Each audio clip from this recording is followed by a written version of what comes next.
Hello and welcome to the CBB Supershow Halloween edition. I'm your host, Waddell, aka Deuce85, and we are wrapping up the preview sessions that we've been doing. We have come to you with Pac 12, Big 12, Big 10, all that good stuff here on the world famous FTN Network. We are feeling very, very good about where we're at here with everything. I am very confident in the who's going to be good, which teams we need to watch for, players to be aware of. The DFS slate, the first slate of the year, is dropped earlier today on DraftKings, so we'll be delving into that very, very quickly. Show schedule for at least the first week will be shaking out to what will amount to Sunday night 9 p.m. PST for the Monday slate breakdown. Then I'll be going live Monday night, same time for Tuesday slate breakdown, Tuesday night for Wednesday slate breakdown. Then we take a couple of days off. Then we're back Friday night for the Saturday slate breakdown, which turns into Saturday morning for the CFB pre-lock show. So even though I say I take a day off, we're not really taking a day off because there'll still be written content. There'll still be tracker information. There'll still be lots of Discord content, information, starting lineups, injury news, this, that, and the other. It is going down. College basketball is just about here. I can't even fathom it. So tonight's show is going to be a little bit about the mid-majors, both at the kind of close to P5 high major level and also the low to mid-major level. Obviously, I can't go over every team and every player. That would be an impossibility. I just don't have enough time for that, right? So what I'm going to do is I'm going to pick out a select few teams. And what I've done is kind of brought up some teams and players that I think have a chance to be on slates. We might have a chance to bet props. Overall, some guys to be aware of so that we can be prepared for when they are on the slate. And people are going to be like, whoa, what's this McNeese State team all about? They'll be trying to do their homework quickly, but we'll already have an idea of what they're about. We'll have an idea of what, we can do, what kind of players, what kind of, system they're going to run, all that good stuff. So we're just going to use that to talk some of the relevant mid-major, low-major players and teams for that. But it is Halloween, so I had to take the kids trick-or-treating. A little bit tired. It was a very, very long day, having some car trouble, some brake issues, just all kinds of stuff. What could go wrong at once does. So bear with me, but one thing you can count on is for us at the FTN Network to provide you with daily content when it comes to CBB. And I'm confident to tell you the best content in the entire galaxy. We are going to have a promotion. There is going to be stuff we're going to be able to talk about. My leaders and powers that be at FTN Network have assured me there is going to be some opportunities to sub to the product CBB and some other stuff. We'll be talking about that over the next day or so when it's dropped. We'll be pushing that heavily so that you can have the opportunity to be a part of what I believe is going to be our best season yet. We had a really nice finish to the tournament in the season last year, and I feel like we're going to pick it up right back up, hit the ground running.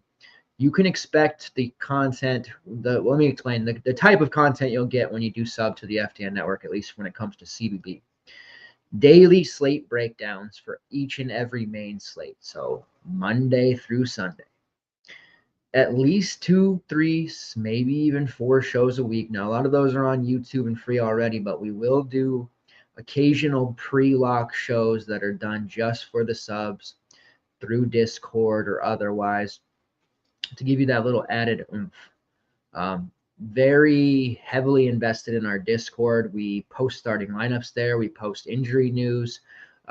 We interact with the members. We talk shop, if you will. This or that type of questions, partial lineups. We have prop bets. We have totals. We have all kinds of betting, DFS, and otherwise fantasy information that I'm very confident. The Discord is really a good tool to have when it comes to our site. All right, so I hope that you've learned a lot throughout the summer previews that I did and the last 2 weeks of previews, and you feel good about it. Give our content a shot if you haven't been with me before. We really go hard when it comes to college basketball. All right, so I want to start with a team that I feel like really, really good about. And if you can find a book to bet, futures at these levels, not the easiest thing to do to win the conference, but if you can, going to the Southland Conference where we want to look at McNeese State. Now, McNeese State is a really exciting program. Will Wade, as Rothbot would say, Will and Wade. He has a 10-game suspension because he had some stuff in his past, but he's going to be really good for McNeese State. And looking at a program like McNeese that went 11-23 last year, they're going to win 20 games. They're going to win, even with the suspension of Wade.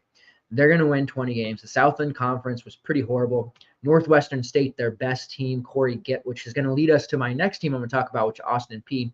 Corey Gibson did a really nice job turning that team around in 1 year. Was Corey Gibson. Now he heads to the ASUN and Austin Peay. Guts the roster, takes most of his players with him. Looking at this Southland, Texas A&M, Corpus Christi, they were obviously one of the better teams as well. They made the tournament. They lost all of their top guys to the transfer portal as well. They should probably take a big step back. Nichols isn't going to be very good. New Orleans, okay, Incarnate Word, okay, but McNeese is just going to run away with this conference. So depending on where and if you can find a book to give you that action, you need to bet McNeese Cowboys to win the Southland. That's just the way it is. Southland has some really weak teams, and Will Wade is a phenomenal. Say what you will about Will Wade, he's a phenomenal coach. Looking at their roster and what they've brought in, they went the high major route and brought in Mike Saunders from Utah, Shahada Wells from TCU, who we love. Hada was really good at TCU whenever he got the opportunity to play due to injuries. Didn't always get an opportunity to play, but when he did, he was fantastic. CJ Felder from Florida. Now, CJ Felder was really strong, solid fantasy asset while at Boston College. Never really able to recapture that viability when he was at Florida. Gets a chance to come to McNeese, where he's definitely going to be one of the better talents in that conference. They do bring in from Cal State Bakersfield Antavian Colum and DJ Richards from UTSA. Hada Wells only played about 18 minutes per game, but he had games last year where he hit over 30 fantasy points. Expect him to play 30, 35 minutes a game. Very, very good player. Mike Saunders, going to play big minutes. Was more of a role player last year, but he's going to play a ton for this team. CJ Felder, like I said, a sneaky 3-point shooter. So they have some really nice pieces for this roster, and even Colum, who transfers in from Bakersfield, played around 30 minutes a game last year, 13-5. Just this team is going to be really good. Switching over now to the ASUN Conference with Austin Peay, where Corey Gibson goes from Northwestern State to an Austin Peay program that is they're not getting any love, and I don't really get that. I really don't understand it. I'm actively looking to bet Austin Peay to win the ASUN. Now they have Eastern Kentucky, which is going to be really good. Florida Gulf Coast, Bellarmine. We're going to get a shot to see Bellarmine here in a couple of days against the world famous, or America's team, as I should say, when it comes to the Washington Huskies. Okay. I have to get my Ken Palm sub renewed. I see how it is, Ken. All right. But this Austin Peay team, they are going to be so much better than people understand. Kennesaw State, who was really good last year, pushed Xavier. They lost a lot of pieces. And Corey Gibson is just a really, really strong coach. Somebody who, like I said, took over the Northwestern State program that kind of was, in a funk, turn them into a winning group and immediately gets this Austin Peay gig.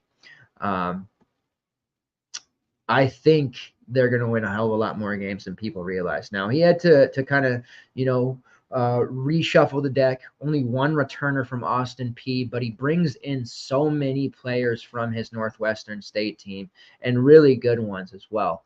DeMarcus Sharp, Jamonte Black, Hansel Emmanuel. DeMarcus Sharp averaged 19 points, shot 55% from long range. Jamonte Black, 15 points per game, 38% from long range. Those two are going to form a really strong 1-2 punch for this team. Now, Desi Jones does transfer in as well, and I was really excited about him coming from Quinnipiac because he had an opportunity to be one of the best players at Quinnipiac and in that conference before transferring. Big-time scorer, big-time shooter. Had some off-season trouble. Sounds like he's going to be fine to play now, but that would definitely be a big boost for them as long as he is able to go. This Austin Peay team has some real talent, really strong fantasy assets. When we get Austin Peay on any slates at all, you can rest assured we're definitely going to want to use some of their players. So, again, I'm actively looking to bet McNeese State to win the Southland. A little more chalky, and I'm actively looking to bet Austin Peay to win the ASUN. If you can find any books to bet those for you, it's worth throwing a little bit down. All right, Missouri Valley Conference, which has churned out, DFS gold year after year, whether it's Missouri State, whether it's Drake, many moons ago, Butler, Creighton, they've moved on. Now you've got Murray State, you've got the Valparaiso Beacons, as they're calling themselves now. Some really good teams. And it starts with the Drake Bulldogs, who, nearly won 30 games last year. Roman Penn gone, DJ Wilkins, Sardar Calhoun, and Garrett Sturtz, like a really, big core group gone. But returning is Tucker DeVries, who averaged 18.5 points a season ago without Roman Penn around, who, averaged about 12 and a half, Sturtz about 10, Wilkins about 8, Calhoun about 7. We could see DeVries have a phenomenal season in which he may average somewhere between 22 and 25 points per game. I really think that is a possibility. Now, they do bring back Darnell Brody, who you may remember Brody put together a really strong game for us in the tournament last year as a very low-owned option. Now, we don't pick post players to be the posh play of the day very often, but Brody was a guy who really came through for us. He is back to play the 5 for Drake, 9.7 rebounds per game. He is a very, very good player as well. Continuity between those two. They do bring in Kieran Gibson from UT Arlington, a 10 right from Cal State Northridge, and Ethan Roberts from Army, as well as Carlos Rosario from Washington State. So they do stack the deck up a little bit with transfers, really good transfers too. Adden Wright, during his time at Cal State Northridge, averaged almost 17 points per game, so they bring in another scorer there. Ethan Roberts at Army, about 13 points per game, 41% three-point shooter. And then Gibson, during his time with UT Arlington, about 11 point scorer, 36% three-point shooter, 4 assists per game. Some solid guys that they've brought in here. Rosario, just a bench piece, but those type of guys who don't really get to play much at the P5 level, sometimes when they go down to the low to mid-major level, they can really turn themselves into a spectacular type of player. But this group is certainly solid even without Roman Penn. Now you got to go down here and look at Missouri State in the same conference as well, the Bears, who really under Dana Ford could be special. They lose some significant pieces, Dallin Rigel, who went to the P5 level, Brian Trimble gone, Jonathan Mogbo, Kendall Moore. But they do bring in Cesare Edwards from Xavier, Nick Kramer from St. Louis, so some nice, higher major talent there. Chance Moore is back after averaging 11 points, 4 rebounds last year. Originally came over from the SEC. I think Chance Moore has a chance to be Chance Moore has a chance. I'm not trying to be some Philly so funny there, but he's got a chance to be really, really good. He didn't play a ton of minutes like I would have thought immediately, because he was used to being this highly rated recruit, kind of got humbled a bit at Arkansas. And and they really took their time with him. They didn't force him into a big role, and he kind of learned to kind of play within himself.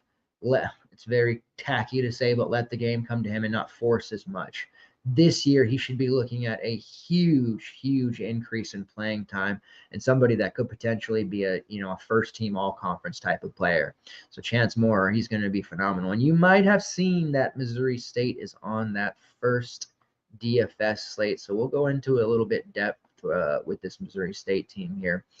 Donovan Clay, a returner, 12 points, 5.5 rebounds. Alston Mason, 9 points, 3 assists, 31% three-point shooter. Edwards comes in after just playing about 8 minutes per game for Xavier, so it's tough to say what he's actually going to contribute, but obviously that little bit of experience definitely goes a long way. And then Matthew Lee is there, somebody who probably going to see a minute spike as well. This is a good team. Matthew Lee was injured for most of the year, but you might remember that name from St. Peter's. So has that experience playing from with that St. Peter's team that had magical just a couple of years ago season. This group is really nice on paper, and they're definitely going to challenge Drake for the conference crown. Belmont is a team that's been really good recently, but they're really going to have to retool after losing Drew Freiberg, Ben Shepard, Evan Bronze. They do bring in Malik Dia from Vanderbilt, who I like a whole hell of a lot. I thought had he stayed at Vanderbilt, he had a chance to be a really productive starter for them. Now he goes to the MVC where he's going to absolutely blow up. So feel really good about him as a player. There's just so much talent in the MVC, and they continue to recruit well. They bring in solid transfers, and it's just a conference that whenever we have them on slates, we're certainly going to want to consider them. Even Northern Iowa over the past couple of years, with AJ Green and several others, James Best just last year, they had some really nice talent coming through the door. And they're going to have Bowen Bourne, Nate Heiss, Titan Anderson, some names that we used in the prior season that are viable, strong DFS candidates. Bowen Bourne averaged 18 points a game last year, 37% three-point shooter, a little bit on the small side, but can definitely score. Just another really fun option. This MVC conference is certainly worth paying attention to this year. There's going to be some real good betting opportunities with these teams as well. All right, let's talk about the Conference USA. The CUSA, with a little bit of changes here. Liberty leaving the ASUN to come over with them. Louisiana Tech having to retool. Western Kentucky losing some real strong pieces. This is going to be a very bizarre conference when you look at it. They don't have a ton of teams now. They have, probably going to be looking to lose some more teams, get some more teams. We'll see what happens. New Mexico State, all that stuff that was going on with them. I don't even know if they can bounce back from that. It all comes down to, I think, what we can see out of Liberty at this level playing, a step up in competition still, even though the CUSA is certainly, going to be a little bit worse than I think we're accustomed to. That the last couple of seasons, there's been some really good teams that have come out of here, right? And losing UAB, North Texas, FAU, that's a big deal. But it starts with Liberty.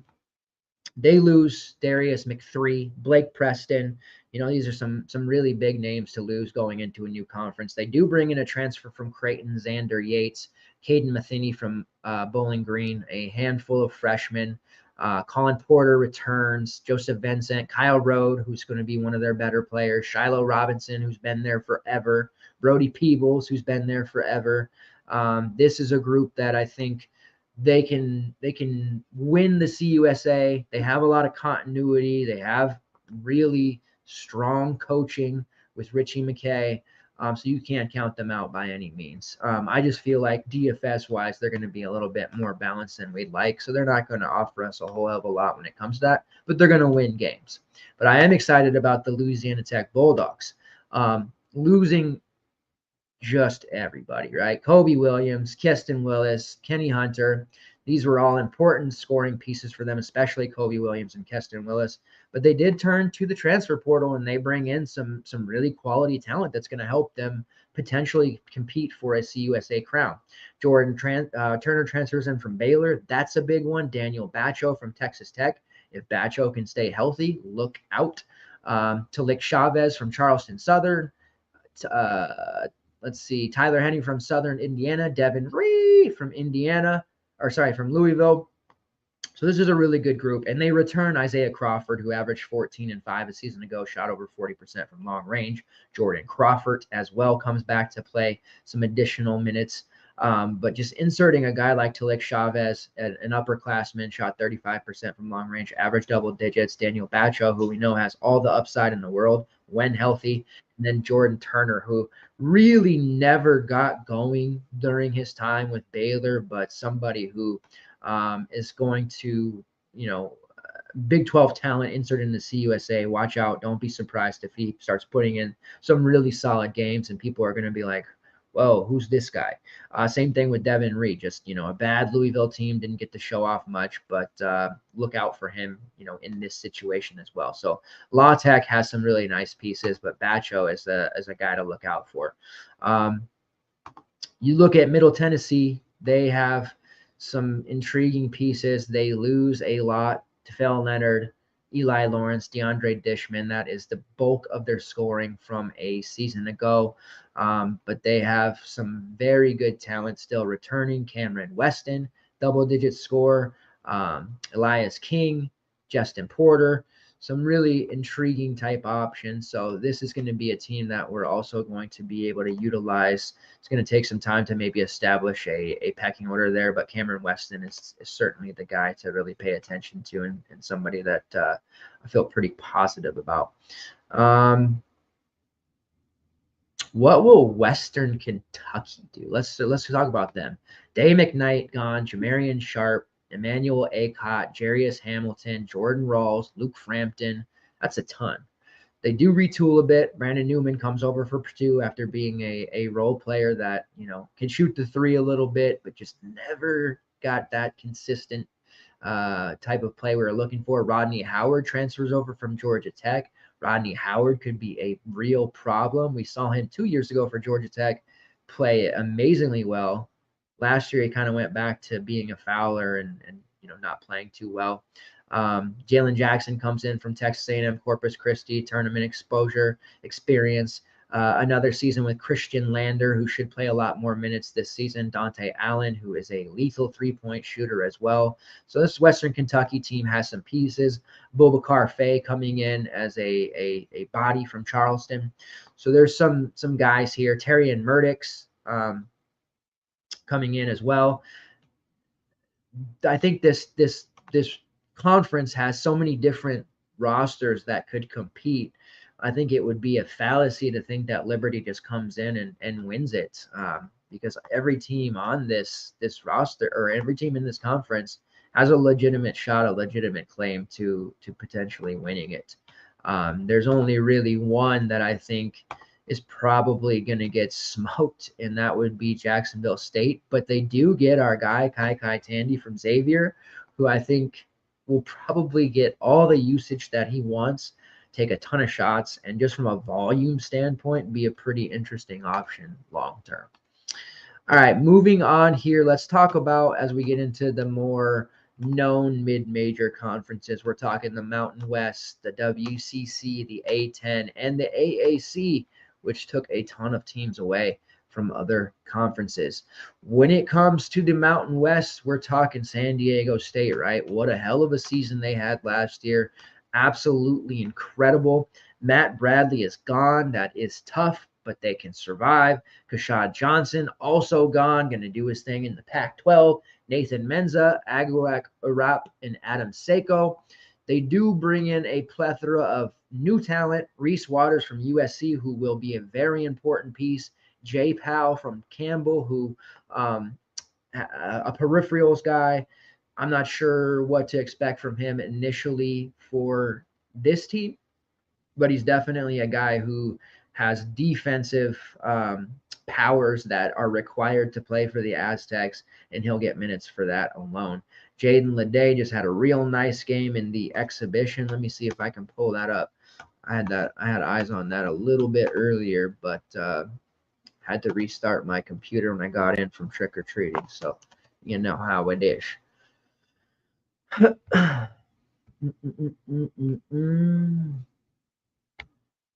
Have I mentioned stat broadcast being the absolute nuts? I think I have. All right, so San Diego State had a game recently against Cal State San Marcos. And in that game, Jaden Leday scored 20 points, 8 rebounds, was really, really good. Now, of course, he's playing a very overmatched team. But Leday is going to be playing some big minutes. Foul trouble be damned. Leday is going to be playing a lot more 25 to 28 minute games than the 9 to 12 minute games we unfortunately had to endure last season. Micah Parrish returns. Lamont Butler coming back. That's key. I think we'll see a really strong season out of Reese Waters. I don't know how much of a scorer Reese will actually be, but we're going to be talking about a guy who, gets 5 rebounds a game, gets 5 assists per game, adds some blocks, adds some steals. Like, I really like Reese Waters, and especially as somebody who is probably going to be relatively cheap early on. And that tends to happen with this San Diego State team. Guys are cheap because of the way that they play. Darian Trammell may not be cheap. He's going to absorb a lot of that usage left behind by Matt Bradley, one of the top options there. But this San Diego State is still going to be as good as advertised. Colorado State, Isaiah Stevens coming back, one of the best point guards in the conference, in the entire country, honestly. James Morris, Isaiah Rivera, and John Tanya all leaving. That's tough. But they do get Nick Clifford from Colorado, a very strong, upper tier role player. Javante Johnson from New Mexico, who, he had a real strong role 2 seasons ago with them, kind of fell out of New Mexico rotation last year, but he's a guy who can score a little bit, can shoot a little bit, can kind of defend. Really interested to see how he does with this team. Patrick Cartier comes back for another season, a gunner from long range.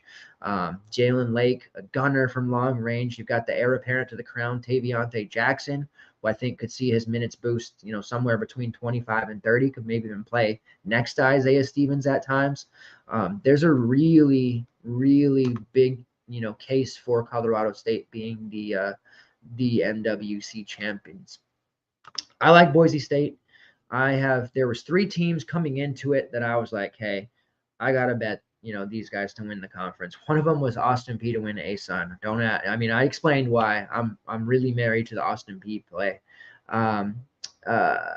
And then one of the others here was Boise State winning the Mountain West. And I know a lot of people are going to be like, Marcus Shaver's gone, big shot Shaver, role player, Najee Smith, Lucas Milner. Like, I don't know what you're talking about there, but let's look at what they returned first. Max Rice, 41% 3-point shooter, average 14 points a game, 5 rebounds, coming back for what will amount to his 6th season. Veteran, knows what it takes to win. He's going to be really, really good.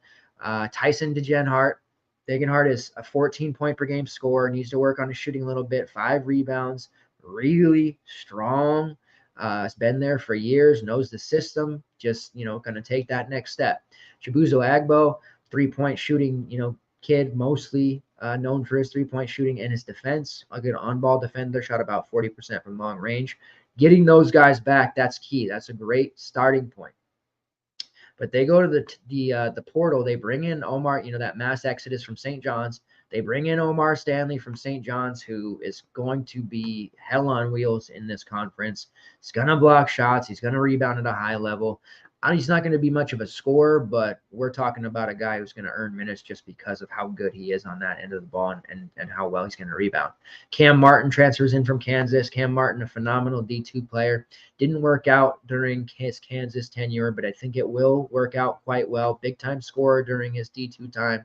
And then Roddy Anderson from UC San Diego. I love Roddy Anderson. This is certainly going to be a candidate for Posh Play of the Day with regularity. Only shot about 29-30% from long range, but he averaged 13 points per game as a freshman. He averaged 4 rebounds. He averaged almost 4 assists. I mentioned it before. There was only 3 freshmen last year to average at least 13, 3.5, and 3.5. He is special. He's going to be really good and take that spot with Shaver gone and really run away with it. He's going to be really good. In case you're wondering about the others, Andrew Rohde, who's now with Virginia, and Keontae George, who's now in the NBA. Those are your 3 freshmen that average those stats. I like this Boise State team a lot. I mean, I'm all over them for betting purposes to win this conference. We get those kind of like random late night slates with the Mountain West teams, and Boise State's going to be a squad that we're using a lot. We're stacking, we're mini stacking, and we're really feeling confident about it. So I'm big on this group here, and I'm feeling quite confident that they're going to be in the upper echelon of the conference, no doubt about it. New Mexico, perfect tailor-made offense for DFS purposes. They have a great returning group. Jalen House, 16 points, 4 rebounds, 5 assists. Jamal Mashburn, who averaged almost damn near 20 points, 38% three-point shooter. Getting those 2 back, I'm already super high on them with that. Donovan Dent comes back, kind of struggled as a freshman to be expected, but definitely had some good DFS games where he exceeded value. Getting him back as well is great. Those are your 3 main returners for this squad. They do lose, their primary front court guys. Morris Udeze, who's just out of eligibility, 16-10, fantastic player last year. Josiah Alec, 8-7. Javante Johnson, who we just talked about, and then role player extraordinaire KJ Jenkins. But they do retool. Jamarl Baker, who has been around the collegiate level forever, played for several different programs, coming in as a well-experienced, well-traveled guard. His last destination was Fresno State. Mustafa Amzil comes in from Dayton. There was a time where people talked about Amzil being a A10 Conference Player of the Year candidate early in his career. It never panned out, but I think he will do really well in the system. Shot about 36% from long range a year ago, kind of a stretch big. I think he's going to be really nice in this New Mexico system. Then you have Isaac Muschella from Texas A&M Corpus Christi. They were a tournament team. Most of the relevant players from that team ended up transferring on. He averaged 14-10. He'll at least take some of the front court role, although he's undersized. It's only about 6'5", 6'6", but he plays a lot bigger than he is. Like Muschella a lot, but of course the MWC is a different animal than what he was accustomed to, so it might take some time to adjust. And then Nelly Jr. Joseph from Iona. There is some visa issues, it sounded like, with Nelly Jr. Joseph, so I don't know if he's going to be available or if at the very least conditioned enough. Let's see if that changed. Okay, so he just arrived. Oh, okay. So as of yesterday, he's been in the country for a week. Missed all that valuable time because of those visa issues. So it's going to take a little bit, but he's going to be that direct replacement in the front court, and somebody that's capable of putting up the same offensive numbers of Udeze, 15, 16 points. You look at what he did at Iona, 15 points per game, 9 rebounds. I think, shot blocking wise, Joseph's has the potential to be special. I don't think he'll replicate Udeze, 100%. But he's going to be able to contribute in other ways that are going to make up for it. And this team really has a nice looking 6-7 man rotation. They also bring in a couple of intriguing freshmen, JT Toppin, and True Washington. The guys that will get some duty here early in the year, especially True Washington. But this New Mexico team is going to be really fun. That rotation will be pruned down to about 7 guys by the middle part of the season. We'll be really enjoying what we see with them. I do want to talk about UNLV, and then we'll jump over to the next conference. UNLV, mass departures: Jordan McCabe, Elijah Parquette, David Mwako, Keshawn Gilbert and Elijah Harkless. Harkless almost 20 points per game. Keshawn Gilbert had a chance to be really good after averaging 12, 4, and 3, but off to greener pastures for him. They do bring in the Boone brothers, reuniting Caleb and Keelan after they were a year apart. Caleb was still at Oklahoma State. Keelan moved on to the Pacific, where he had a very, very good season. And Jalen Hill comes in from Oklahoma. Rob Whaley Jr., a College of Southern Idaho transfer. If you know anything about College of Southern Idaho, very competitive program and one that definitely sends players up into the D1 ranks quite often. Returners, Justin Webster, 46% three-point shooter, not as much volume. Luis Rodriguez, who is a really strong contributor across multiple categories, a lot like Jalen Hill in a way. So those two playing together might be a weird fit at first. Jackie Johnson, back again. Shane Noel, who originally started at Arizona, would have loved to have seen him come to Washington as a former Washington kid himself. I think he steps up and plays more minutes here. Isaiah Cottrell, another year, another under the belt where he has a lot of upside. And then we'll see what happens. Caleb should be fine. Keelan still needs a waiver, so we'll see if he gets it. If they get it, UNLV is going to be a very competitive team too. I think a very well-established pecking order that is going to make them a very fun team for DFS purposes. All right, let's talk about the WCC. The Gonzaga Bulldogs, got to talk about them, right? Because they have a lot of changes, but they're also returning some players that are finally going to be the alpha. Razir Bolton, that was a tough loss. Malachi Smith, that was a pretty tough loss. Both of those guys, they didn't put up the stats that we had seen them put up at their prior programs. But when Gonzaga's offense went stagnant, those guys could get buckets. Drew Timme's finally gone. Great season last year, over 21 points per game. Julian Strother, who was in the NBA, loves Straw. That's my dude.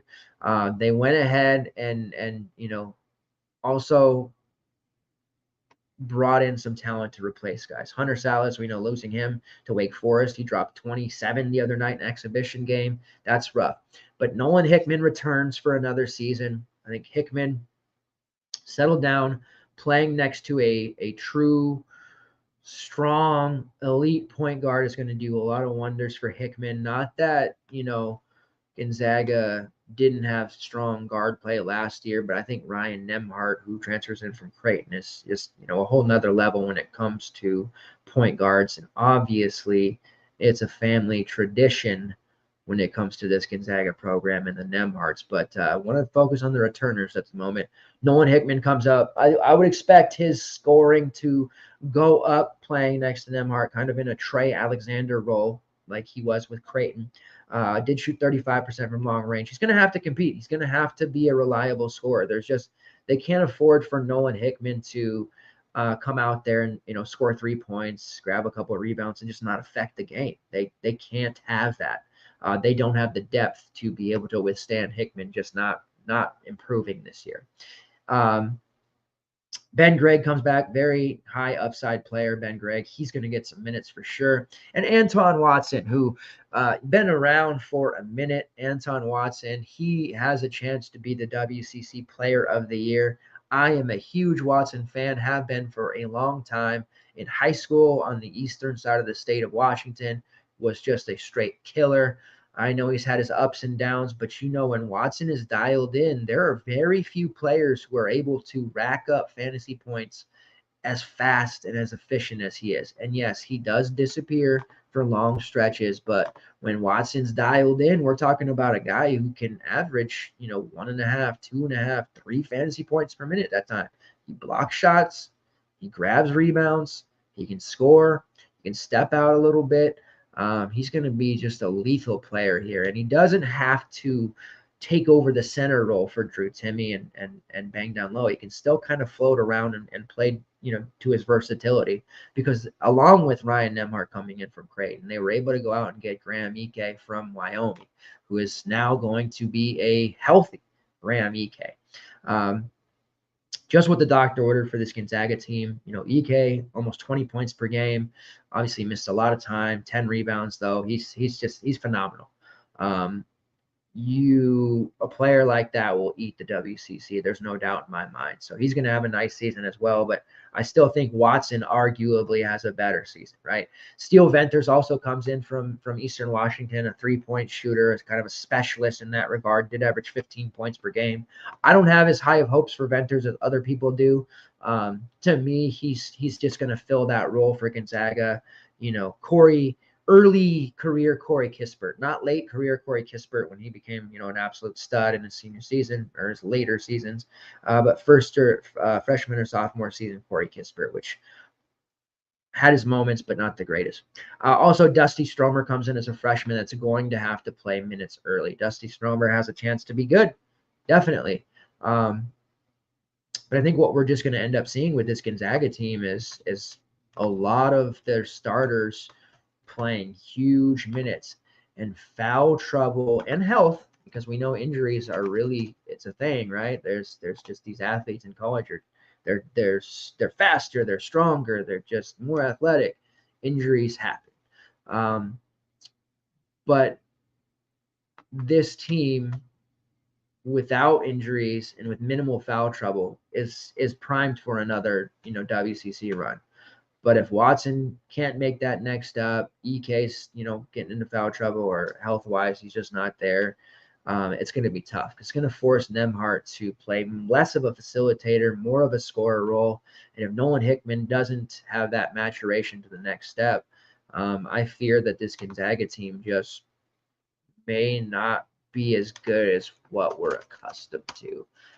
Doesn't mean they won't make the tournament. Doesn't mean, this is a team that just automatic second weekend. They don't play anybody, which is what trolls say on social media and stuff. But they're really well coached. They're a really good squad, and I think that it's foolish to count them out of anything, right? Like, you just have to really expect this squad to make the tournament, win the conference, do well. But I do think they're susceptible. They're going to need Hickman, Ben Gregg, guys like that to step up. And if they don't, it could be a tough situation, because St. Mary's is always looming there to seize the conference. Tied for first last year at 14-2 in the WCC. Really well coached by Randy Bennett, who you might not know is in his 23rd damn season with the Gales. Really, really good coach. Say what you will.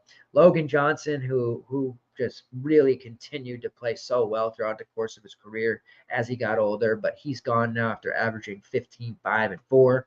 Kyle Bowman, a strong rebounder, is gone. They do bring in Jordan Ross, a freshman from the AZ Compass Prep team. There are several D1 players from that high school program, but really it's all about the continuity with this squad. They are very, very they're not like a veteran squad on the heavy veteran or heavy on the youth. They're very balanced with that. They've got a string of viable sophomores that are going to play big roles. They've got Alex Dukas, who's, a fifth-year guy. They have Augustus Marshallonis, who's now in his junior season. Mitchell Saxon, who's a senior that's been there for a long time. And then, of course, Aiden Mahaney, who's going to absorb a lot of that scoring left behind by Logan Johnson. And as a freshman, Mahaney shot 40% from long range, averaged 14 points per game. Expect Mahaney to flirt with 20 points per game looking at this roster, because Marshallonis, not much of a scorer. Alex Dukas, you're looking at a 10-12 score guy. Mitchell Saxon, same thing, 10-12 scores. Joshua Jefferson, we'll see what he can add. He averaged 8 last year. If the kid Jordan Ross can, play big point guard minutes for them. And then you just have a bunch of role players, Luke Barrett, Harry Wessels. Harry Wessels is a 7'1" kid, but there's not a lot of scoring anywhere else. So Mahaney's just going to carry a usage north of 30% guaranteed, and a going to be forced to score 20 plus points a game. I think that's really, kind of obvious looking at their roster. Other threats in the WCC, there's some good pieces for San Francisco, but they've lost a lot. Loyola Marymount, they are always kind of interesting, but Cam Shelton is gone, the big scorer. They do bring in Dom Harris, who is a Gonzaga transfer. Sucks to see that. Justice Hill, who comes in from LSU, Lars Tiemann from Cal. So some pieces there. Santa Clara, gutted. Carlos Stewart goes off to LSU.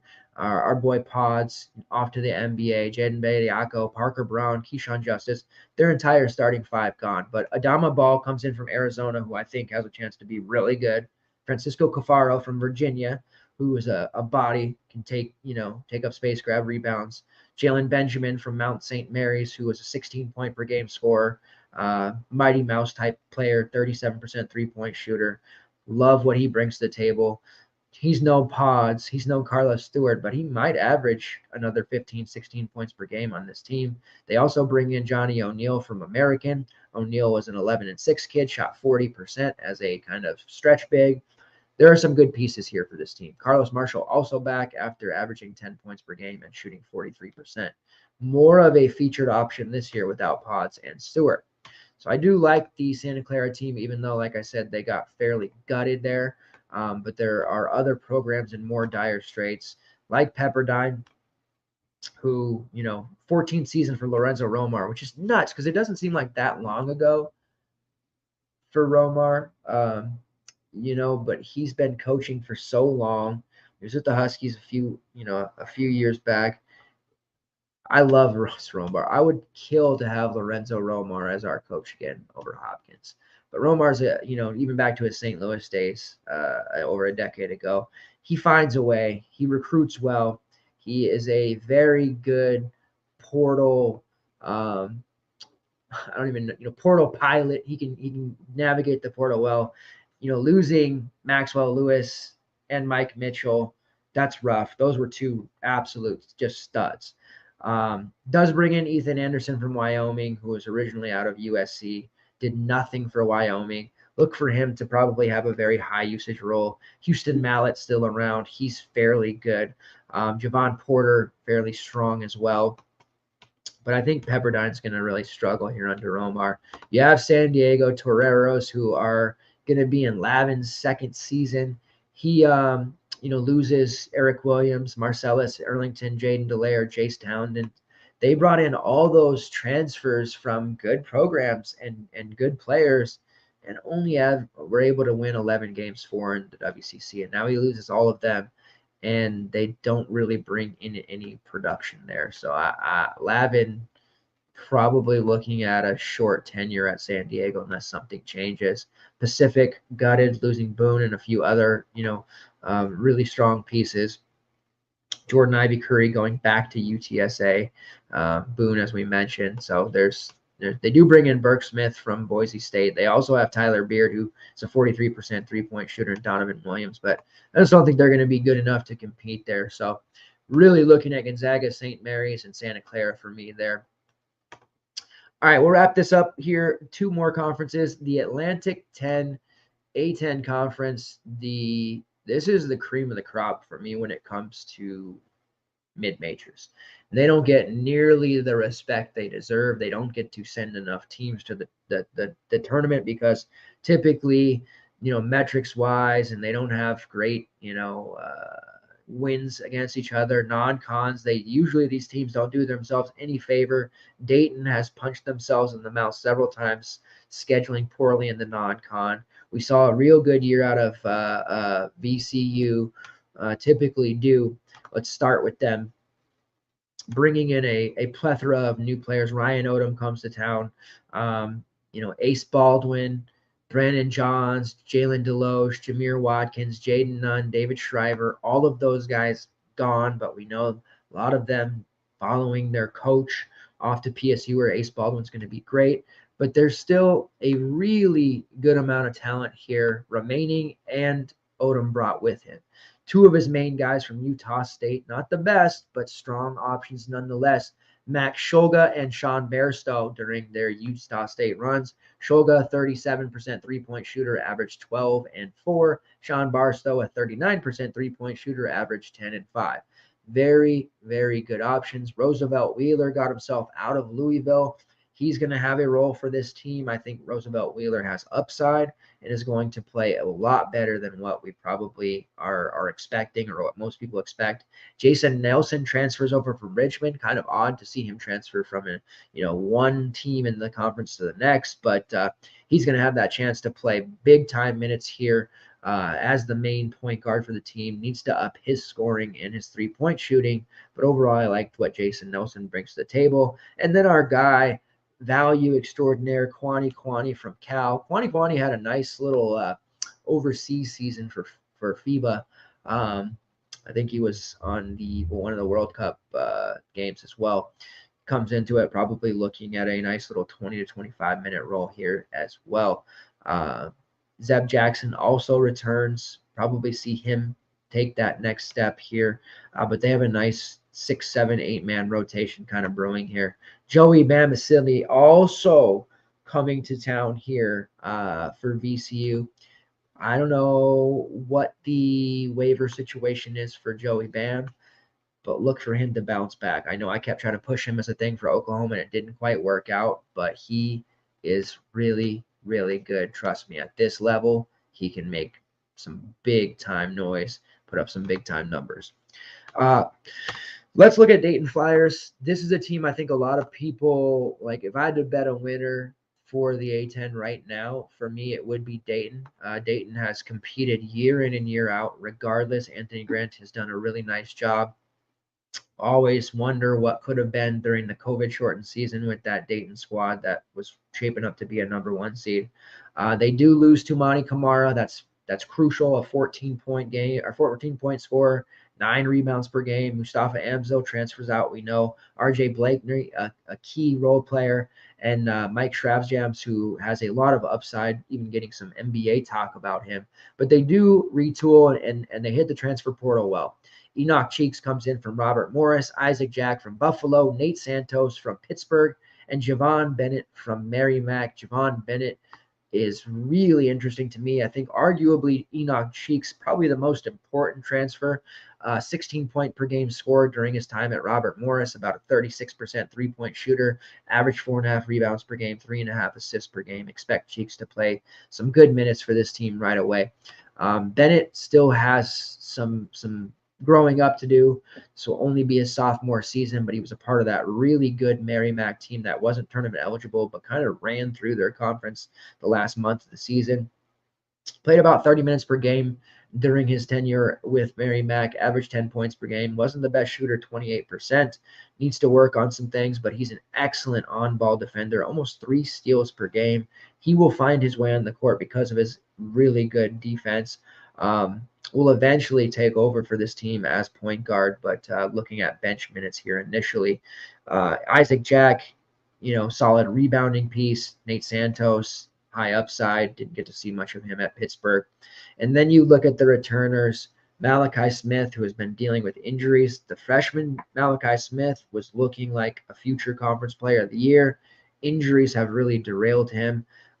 His still shot about 38% from long range last year, but his numbers were down. Did average almost 6 assists per game, though. So if Malachi Smith can get healthy, find his shot, and get some confidence back, a nice bounce back could be in store for him. But they have a lot of guards on this roster, so there's not a lot of room for him to falter because he could be looking at a minutes reduction if he does.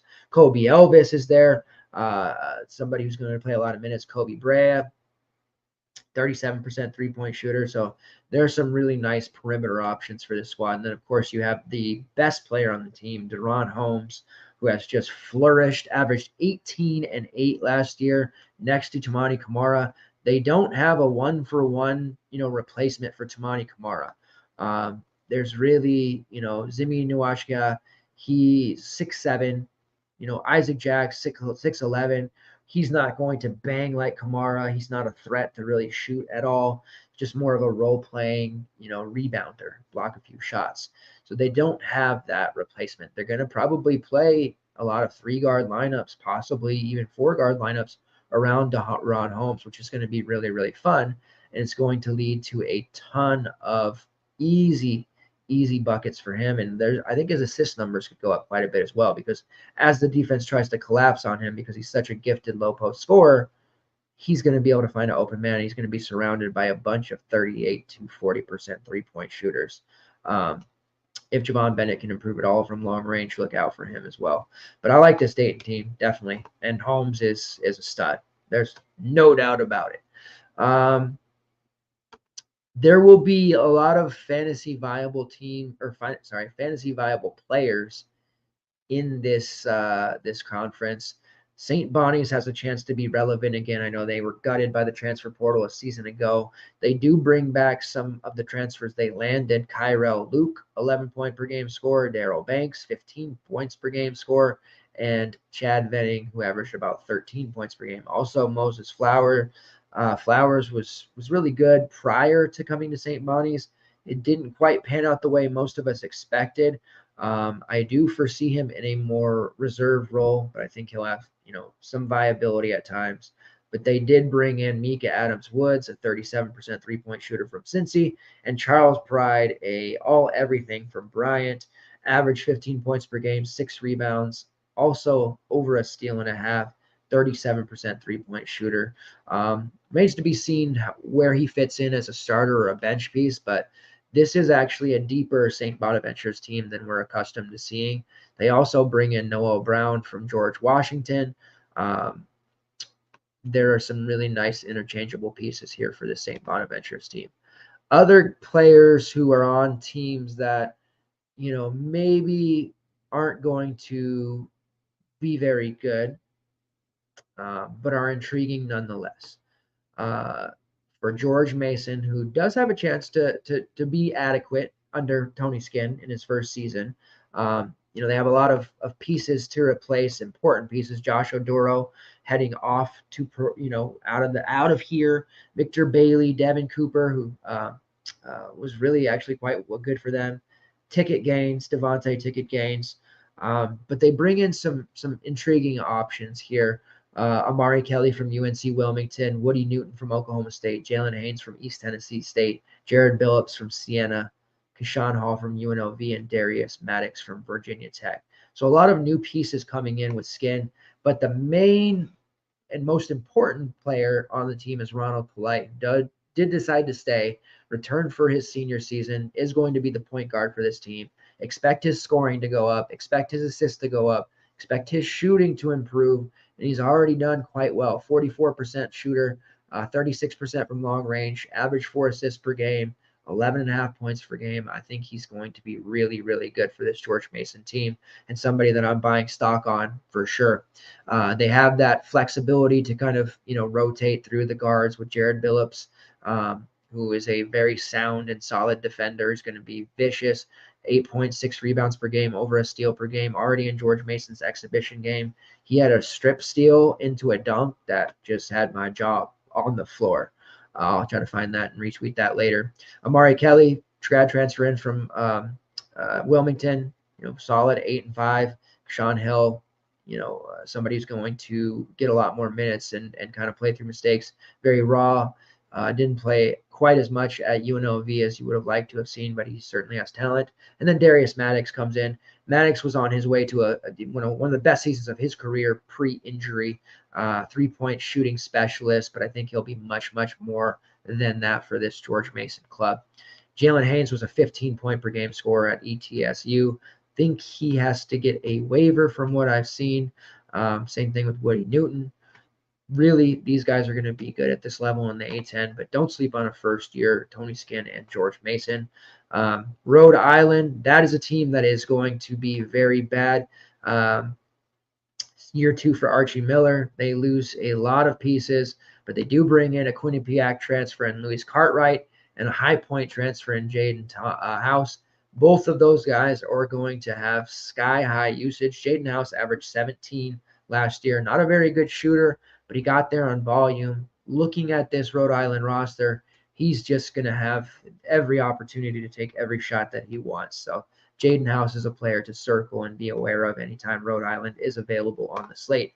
Davidson, they have been a really sound stack for and stack against team for DFS for years. They do lose Sam Manega, 15-7. and Foster Lawyer, 16, 4, and 4, and Desmond Watson, who is an important role player. They do bring in Angelo Breezy from Villanova and Jarvis Moss from Stanford. I think Breezy has a chance to break out in a big way and have the statistical output that we saw from Foster Lawyer. Remember, Lawyer kind of, at the Big Ten level, kind of just was a guy, comes to Dayton and just explodes. We'll expect Breezy coming from the Big East level to have a similar kind of trajectory when it comes to his statistical output. Other guys on the team, David Skogman, Connor Kochera, Grant Huffman, they're all fine, but this is just going to be a great situation for Breezy to take over and be the alpha from day one. They're probably not going to win a lot of games, but that is going to be a player that I'm looking at a lot. St. Louis, gotta love Travis Ford, been around forever. No more Yuri Collins. That was a weird season for him. I know he averaged a double-double, 11 points, 10 assists, but man, he had some really, really bad games. Javon Pickett, Francis Okoro, Fred Thatch, Jake Forrester, and Javante Perkins all gone. That's a lot. They do bring in Tim Dogger from Tulsa, Michael Meadows from Portland, and Bradley Izuero from Georgetown. The Dowger kid shot 35% from long range. He actually had some pop during his time at Tulsa. I think he'll be a piece they rely upon here. But Michael Meadows is really the guy I'm looking at to step in next to Gibson, Jimerson, 2 3-point shooters, 2 guys who are going to average, probably close to 15 points or more each. Look for them to just absorb a lot of that usage. And then we'll be looking for a guy like Sincere Parker, who has upside, hasn't gotten the chance to play very many minutes yet. This is the season that Sincere Parker and possibly even Larry Hughes Jr. Step into bigger roles and turn themselves into fairly usable fantasy assets. Only other team I want to talk about, well, actually there's 2 players I want to talk about. One from Fordham, who has to replace Darius Quisenberry and Clidmore, 2 scorers above 15 points per game. Jafet Medora transferring in from UTSA, and Josh Rivera from Lafayette. Now, Fordham just played, and Rivera had like 1 million rebounds. Medora had a fantastic game in their exhibition. Look for Medora to put together a huge season. Quisenberry averaged 17, 4, and 3. I think Medora could have something like 19, 5, and 5. Like, he's that good in this situation. For him is fantastic. He's going to have the ball in his hands eternally. He's surrounded by guys like Kyle Rose, who are defensive specialists. Will Richardson, a younger kid, 3-point shooter. He's going to be fairly decent, but you look at a lot of just role players on this team. It's going to be a very good situation for Javette Medora to just completely take over. So he's one player I wanted to mention. Then you look at the Loyola Chicago Ramblers. Bryce Golden gone, St. Thomas gone, Marquise Kennedy. But they do bring in the Davidson transfer Des Watson, who we mentioned before, Patrick Mwamba from Oral Roberts, Greg Dolan from Cornell, and a player that I really like, Dame Adokun from Dartmouth.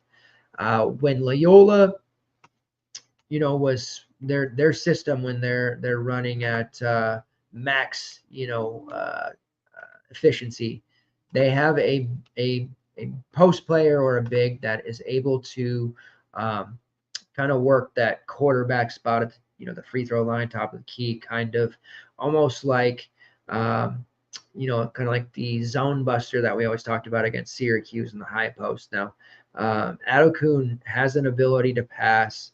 He can rebound. He can score. He can shoot a little bit from outside. He's very versatile. Very, very good. Put up some big games for Dartmouth. And I know that's at the Ivy League level, but he's going to do really well in this system. He's going to see an incredible increase in overall minutes. They played him about 23 per game at Dartmouth. Expect him to see a big, big boost there and be one of the better players on this team, at least from a statistical standpoint. Greg Dolan comes in as a scorer, averaged 13 points per game from Cornell. They hit that Ivy hard, over 40% 3-point shooter as well. Add that with Philip Alston and Braden Norris, both solid 3-point shooters in their own right. And this Loyola Ramblers team not primed for a Final Four run by any means, but they've got the pieces to be a fairly competitive team in this conference. Tom Welch, Ben Schweiger, all returning. Those guys had games last year where they were actually pretty big chalk, especially Tom Welch at near mid price. This is an intriguing roster for sure, and one that I wanted to definitely bring up. All right, let's move over to the AAC. Now they have the opposite problem of the CUSA, where they can barely field 9-10 teams. The AAC has an influx of teams coming in here, which has caused them to balloon into a 14-team roster, adding North Texas, adding Rice, who I love, adding UTSA and Charlotte, all of the CUSA teams. UAB, Florida Atlantic, the AAC is bringing it this year. The AAC has to have like 3, maybe 4 teams in the NCAA tournament because this is a really strong group. It starts obviously with Florida Atlantic, Mike's pride and joy. A 35-4 season, absolutely ridiculous. Dusty May, that job he did. They only lose Michael Forrest, who was a solid role player. They bring in a couple of freshmen in Devin Vanterpool and Jaquel Powell, but this team is all about the continuity, the chemistry, the upperclassmen, the experience that they have. Janelle Davis, Elijah Martin, our guy Vladislav Golden, who had a couple of Posh Play of the Day games there in the tournament. We have to respect and we have to definitely look at this group and say, man, Nick Boyd, Brian Greenlee, Martin, Davis, Golden, Jalen Gaffney's still around, Giancarlo Rosado. Like, damn, they just bring back all that experience. There's no reason to think that they can't win this conference and get back to the tournament. Now, there's absolutely, well, I shouldn't say that. There's a chance they could make another run to the second weekend and beyond, but it seems very unlikely.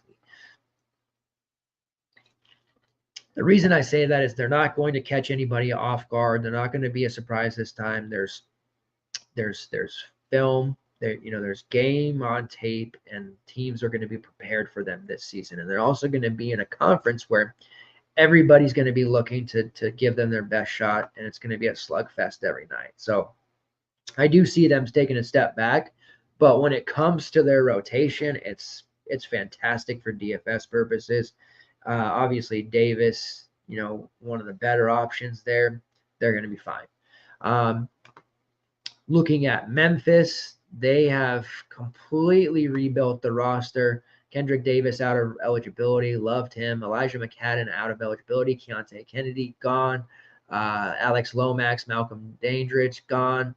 They bring in the always popular Javon Quinterly from Alabama, Caleb Mills from Florida State, who I love, Jonathan Pierre from Nova Southeastern, very sneaky type play, David Jones from St. John's, Jordan Brown from Louisiana, Jaquan Walton from Wichita State, who originally was going to go to the SEC, you may remember, Nick Jourdain from Temple, Jelon Young from UCF, and then a couple of freshmen, one of which, Ashton Hardaway, is a spawn of Penny. This team's loaded, man. They're not going to have any continuity because there's no one really relevant returning. Jaden Hardaway, I guess. But otherwise, it's just a complete rebuild on the fly. And Mikey Williams supposed to be there. It's very unlikely Mikey Williams will ever play, but we'll see. And then they're still waiting for, DeAndre Williams, who is going to be 27 years old. If he can come back, that kind of boosts things. But we're looking at a very sour rotation for me when it comes to DFS because they could potentially play 10, 11, 12 guys. Like this roster right here, this is a Leonard Hamilton dream. This could be a roster that Leonard Hamilton would be like, wow, look at all these endless combinations of players that I could play. 15 plus, let's go. It's going to be a lot of cannibalization. There's going to be games where sure Quinterly breaks it. It's going to be games where Caleb Mills breaks it.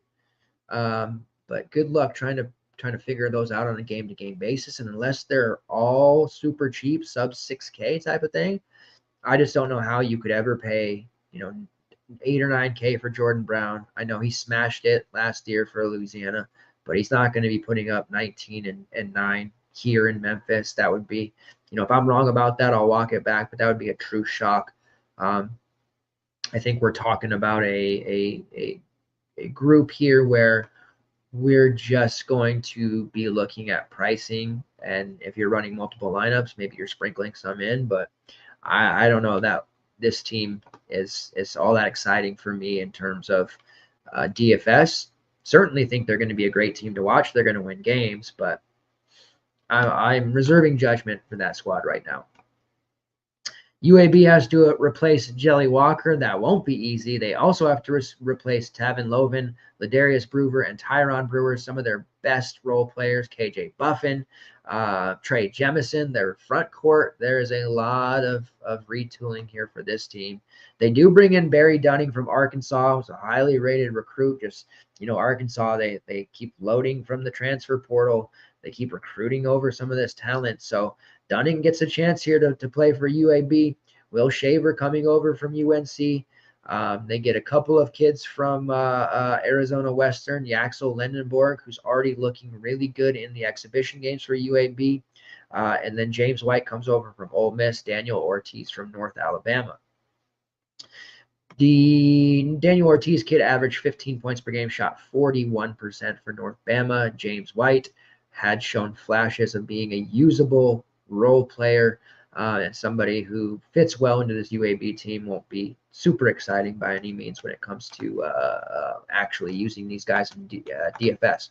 But let's look at the UAB, because Eric Gaines had a phenomenal dunk, and just, he's going to have a big season for UAB. No Jelly Walker means Eric Gaines is going to just be ridiculous. They had their exhibition game against Morehouse. In that one, Gaines had 13 points, 2 rebounds, 3 assists, 3 steals. Played about 26 minutes. I know those numbers aren't going to make anyone super excited, but he's going to play 35 minutes a night. This was the exhibition, so please believe. And he did 10 shots, so Gaines is going to be heavily involved. The Yaxel Lendenberg kid, 11 points, 12 rebounds, 2 assists, a block, and a steal, and that was in 19 minutes. So watch out for Yaxel. Try not to get too over excited about exhibition stuff, but Yaxel looks like somebody we should pay attention to.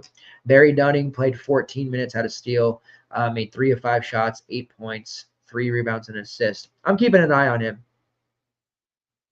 because I think he's going to be really good, and he might take time.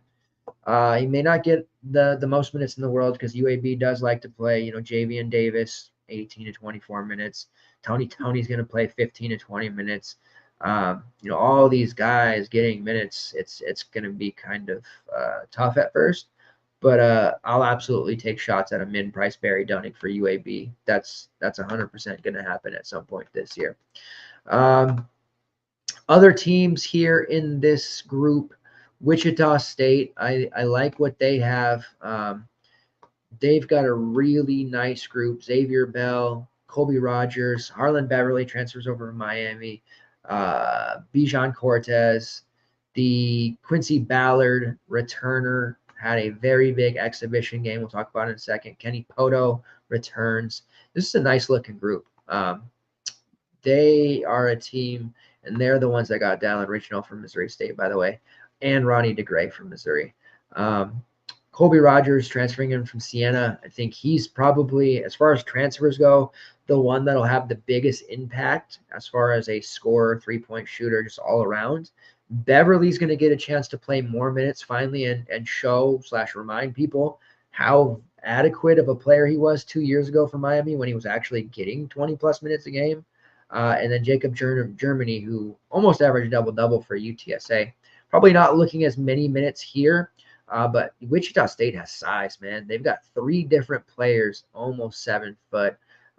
They're going to be able to kind of do some real big things in terms of rim protection, packing the paint, and then they've got these kind of slashing type players like Xavier Bell that are going to just wreak havoc this season. Let's take a peek here at Wichita State. Also, really holding out hope that Isaac Abidi is going to have a chance to break out this year and have some minutes. Super athletic, big time talent. Didn't play a ton of minutes last year, but he showed out in short spurts. I'm really looking forward to seeing him play more. Wasn't too great in their exhibition against Rogers State, but still have high hopes for him. That's a name to be aware of. Quincy Ballard, 14 points, 10 rebounds, 3 blocks, and a steal. Breakout game for him. It's taken him several years, but Wichita State Twitter and message boards are abuzz about Quincy Ballard being a dude next to Kenny Poto. That's just going to be absolutely massive as a rim protector. Poto, speaking of him, 12 points, 11 rebounds, solid double-double there. Xavier Bell at 13 and 4. Colby Rogers, 8, 5, and 2. And then Dallin Rignell, 11 points, 4 rebounds, and a steal. So don't sleep on this team by any means. Jacob Germany only played 13 minutes, did have 5 points, 5 rebounds. Germany was always a pretty decent fantasy point per minute guy. They did play a ton of different guys who won't be in the rotation in this game. So I think Germany may see somewhere closer to 20 minutes in real games, but remains to be seen how that'll actually shake out. And Harlan Beverly played over 20 minutes, and he was really solid. 8 points, had a couple of rebounds, a couple of assists.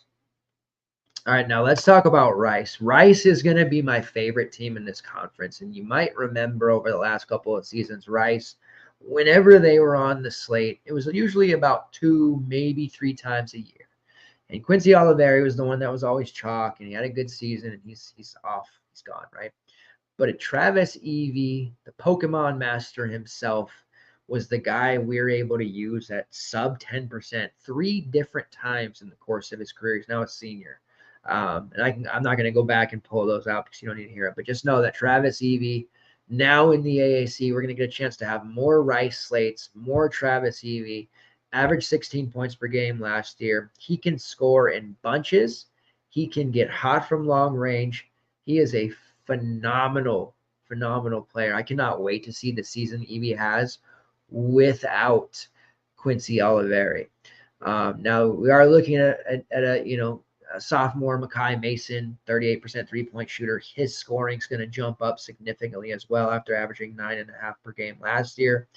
And then they have the unicorn Max Fiedler, who averaged 11 points, 8 rebounds a game last year, 5 assists. He's very similar to a Dame Adelkuhn, operates as a high post quarterback type of player. Can hit a little bit on the mid-range jumper, rebounds at a high level, has a great passing ability for a guy his size at almost 7 feet. He's a unicorn to be certain, and nobody's going to know really anything about him. His fantasy point per minute number, sky high. Please play him 35 minutes a game, and I think he will. He's going to be super, super good for DFS purposes. He's not going to win probably any awards, and I don't even know that Rice is going to win that many games, although they could. Their roster's nice. But Fiedler and Evie are going to just be stupid with their stats, and Makai Mason to a lesser extent. Like, they have a solid trio, and they hit the transfer portal pretty well, all things considering. Sam Alashicki from California, who had his moments. He shoots about 36% from long range, so a nice role player piece. Noah Shelby, who transfers over from Vanderbilt. Similar to Malik Diab, Vandy loses 2 recruits who have all the upside in the world. Shelby should get the opportunity to play relatively high minutes for Rice right away. He could turn into something as well, and probably more of a long-term prospect for next year with a Makai Mason, Noah Shelby backcourt. But he's going to be somebody who is playing way more than we saw him play during his stint at Vanderbilt. They also bring in Anthony Selden from Gardner-Webb and a couple of other freshmen that will compete. Selden averaged about 12 and 5. I like this roster, but anytime Rice is on the slate, please believe I'll be rostering Max Fiedler and probably Travis Evie. And if they're not priced above 7K, it won't even be a question for me. Both of those guys have paid out on the few Rice slates a year that we've gotten. I'm hoping with them now in this conference, we'll see a lot more of them. We have SMU fresh off their win over K-State in the exhibition. Going to the portal, bring Chuck Harris from Butler, BJ Edwards from Tennessee, Denver Anglin from Georgetown, Tyreek Smith from Oklahoma State, and Jaheim Hudson from Georgia State. No more Zach Nuttall, Effie ODG, or Stefan Todorovic. Some, 20, 25 points per game gone there. But Zurich Phelps returns as a 17.5 point per game scorer. Samuel Williamson, originally out of Louisville, he had a pretty nice season last year. He had 6 games of 30, 35, 40 fantasy points. Disappeared at times, but look for a really steady season from him after averaging 9 and 7. The Jaheim Hudson kid averaged 10 and 7 at his time in Georgia State. I think he's a nice piece that fits into this offense in the way that they want to play, and somebody who can get up and down the floor next to Tyreek Smith. Jalen Smith returns, ran some point guard, was kind of out of position last year. Having Chuck Harrison kind of just makes him an afterthought. But he's certainly somebody who has more experience on this team than a lot and will still get some minutes. BJ Edwards is the guy to watch for long-term purposes after fizzling out in Tennessee, but just a redshirt freshman, lots of time for him.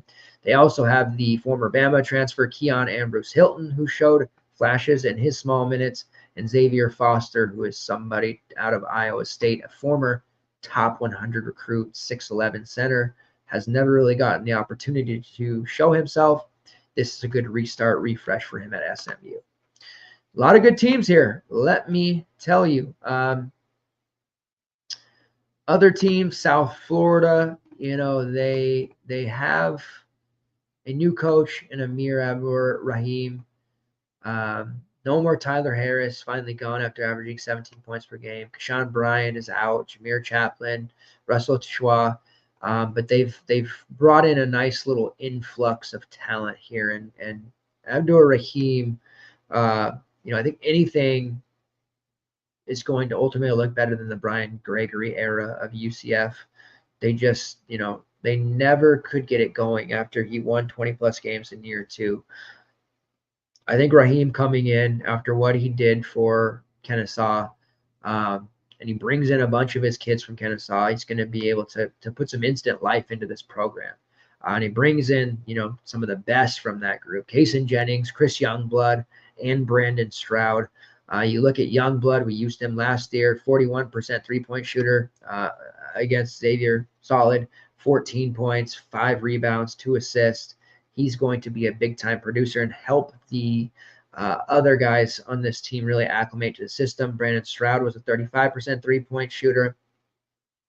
Kason Jennings more of a role player, but did shoot 38%.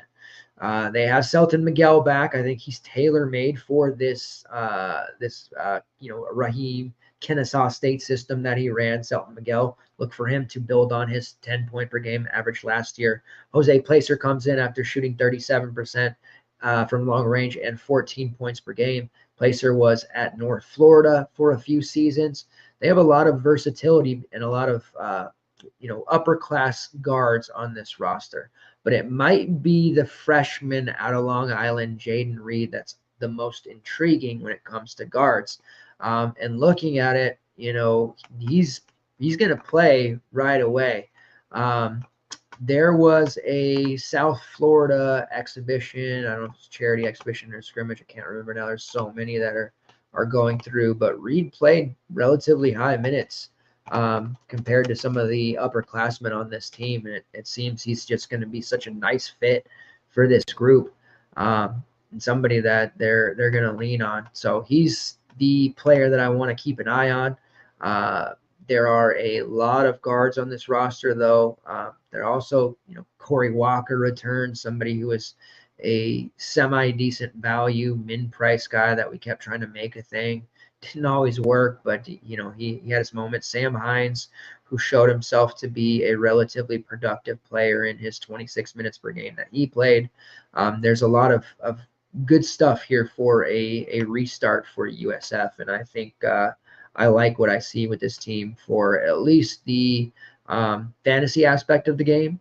I got to separate. Probably not going to bet on them too much, but for fantasy purposes, this team's definitely going to be a hit. Tulsa has some nice pieces. Dalgar, we talked about leaving, Anthony Pritchard, Brandon Betson, Brian Sellabang, Sam Griffin off to the next level. This Tulsa squad is going to look nice. We talked about Louisiana Tech and how they had Batcho coming in. Well, Louisiana Tech has lost a couple of players too. And coming into this Tulsa program, Kobe Williams and Keston Willis, along with PJ Haggerty, a TCU transfer, and Chauncey Gibson, a Clemson transfer, along with Isaiah Barnes, who was a Michigan transfer. This team has retooled. Really, the scoring is going to be condensed to the two guys, Kobe Williams and Keston Willis. Willis, the better three-point shooter of the two, but Williams averaged almost 19 points per game a season ago. Willis, a scorer in his own right, almost 13. Both guys are just going to carry a massive, massive amount of usage. Guys like Haggerty and Barnes, more unknown quantities. They haven't really ever gotten to play at their previous programs. Mo Kaida, same thing, coming in from St. John's, a 7'1" kid, redshirt freshman. So a lot of unknown with the youth. This front court's very untested, but the guard play from those two guys is going to be phenomenal. So Keston Willis and Kobe Williams, expect some relatively big seasons from them as guys that we want to certainly be using. And then the last team, Temple. Cliff Battle, Damian Dunn, Jamil Reynolds, Nick Jordan, and Zach Hicks. That's a ton to lose, but Quante Berry comes in from Providence, Sam Hoffman from Houston Christian, Jordan Riley from Georgetown, Steve Settle from Howard, along with Mateo Piccarelli from UMBC. So a total kind of flip here. Hyzier Miller still around. Hyzier Miller, one of the better remaining fantasy options for Temple. Jaleel White also no longer having to kind of play out of position. With Jordan gone, it opens up his rebounding upside as well. Those two guys certainly, the ones that I'm looking at the most from a DFS perspective. Steve Settle averaged about 11 and 6 during his time at Howard. And Jordan Riley, mostly untested upperclassman from Georgetown, but somebody who's going to get minutes for this team. And Quante Berry, a solid recruit coming out of high school, but didn't get that opportunity for Providence. Be interesting to see what he does. And Sam Hoffman averaged 38% from long range. So some new pieces here for Temple, but again, Jaleel White and Hyzier Miller are two guys that I think we'll still be talking about. And will likely be underpriced considering what their roles will be. All right, so that is the low major, mid major show. Just real quick and dirty, giving you guys some teams and some players to know. That finishes up the previews for now. We are literally under a week away from day one of the college basketball season. It's just crazy. I'm so excited. What will happen now is we will go into slate breakdown mode. There will be a very in-depth game by game breakdown of the slate. Intermittently throughout the season, we'll have some game by game slate breakdowns, and then there will be some top play style breakdowns or articles.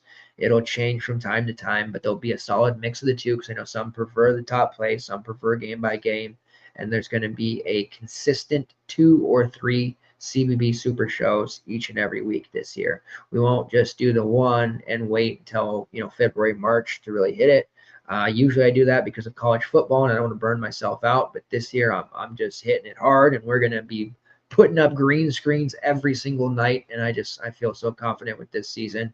There's some really exciting stuff, going on behind the scenes, and we're just going to be able to do a lot of cool things for you guys this year. So continue to support that super show, continue to support FTN, slap that like button, drop those comments, share, all that good stuff. I appreciate it. We'll be back here in just a couple of days for the CFB version of the Super Show, breaking down Saturday's main slate. Can you believe it? We're already coasting into week 9, week 10, and before you know it, it's going to be bowl season.